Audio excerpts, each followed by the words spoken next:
because I hear a lot of people complaining that they did a transcription test and failed. Now, let me surprise you. The reason why you keep on failing is because of repeating simple mistakes over and over again. On today's video, I'm going to take you through Castingwords audio test file step by step so that next time you're about to do a test, you'll be able to avoid the mistakes that can cause you to fail. On my next video, I'll do the same on Scribby test file because I have had people complaining on the same. So make sure to subscribe to this channel, turn on the notification bell so every time I drop a video, you'll be the first one to be notified. Now, I don't want to waste much of your time, so let's get started with the video. First, you have to open an account. Then you have to tell them about yourself. Make sure that you include your experience, the skills that you have that are related to transcription, and ensure to write an eye-catching bio because they will also read this as part of reviewing your application. Once you're done, click on Next Step. This is the final step where you are required to take a transcription test. But before you start the test, be sure to read their quick start guide. Make sure to follow these guidelines because this is the most important part when it comes to passing the exam or the test. You can also take a look at sample transcript to see what a properly formatted transcript looks like. Now, let's go over and start the test. I'll start by playing the audio, then I'm going to review the instructions. It's become increasingly clear that the funds from the UST Trust Fund are not going to be coming in any kind of timely manner, so I need to set an appointment with Cynthia Ball over at the State House and her Senate peer for this area. We'll need to have a discussion before... It says here, transcript must follow the style guide. Double check that your transcription matches the audio on this page before submitting. Save your work frequently because this web page does not save your work. You must submit the job before it expires. Closing the window does not pause the timer.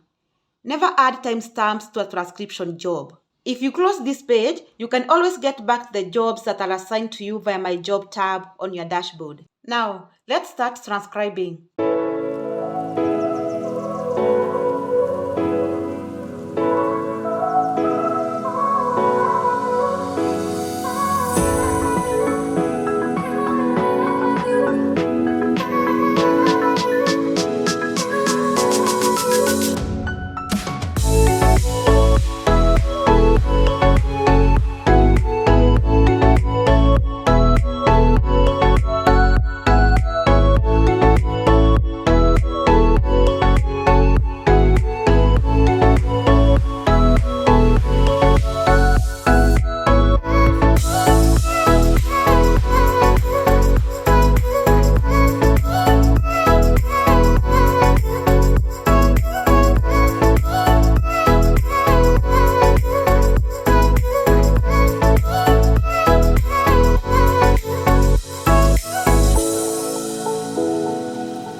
If you close this page, you can always get back the jobs that are assigned to you via my job tab on your dashboard.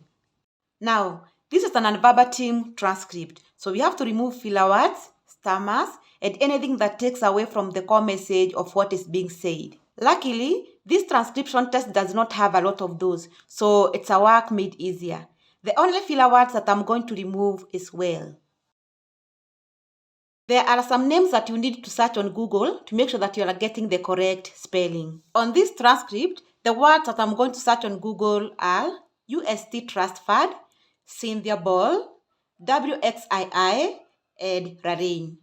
And guys, make sure that your findings are going hand in hand with the transcript. Now, after searching on Google, my findings were Cynthia Ball is an American politician and a member of North Carolina House of Representatives. Raleigh is a city in North Carolina. WXII is a television station in North Carolina. UST Trust Fund is a company that provides the cost incurred during the cleanup of soil and underground contamination, which is also in North Carolina. So you can see that my findings are relatable to the transcript. Now, about the speakers, every transcription company has their own rules. For Castingwords, you use the speaker's name if you know that person's name. In case you don't know the person's name, you use their role such as interviewer or interviewee. If you don't know their roles, use man 1 or woman 1. Now, in my case, I don't know the name of the speaker. Also, I don't know her role. So that's why I used woman 1. On general formatting, according to Castingwords, you should insert a blank line at every paragraph break, speaker's change, and descriptive tag. You should also keep paragraphs short with 400 characters at most. Finally, you should follow basic English rules for grammar, spelling, punctuation, capitalization, and so on. Once you have done all that, proofread your transcript to make sure that you have corrected all the errors. You can even proofread 5 times if you have the time. If you are satisfied, click submit and you will get this message. Thank you. You have a test pending review. You will receive an email notifying you of the results. If our automated screening tool is able to make a determination, you will hear back very quickly. If your work is held over for manual review, it may take up to 2 weeks. Now, I got the feedback within 24 hours confirming that I have passed the test. And as you can see, this is my account. Don't miss out on my next video because I will be doing the test for Scribby.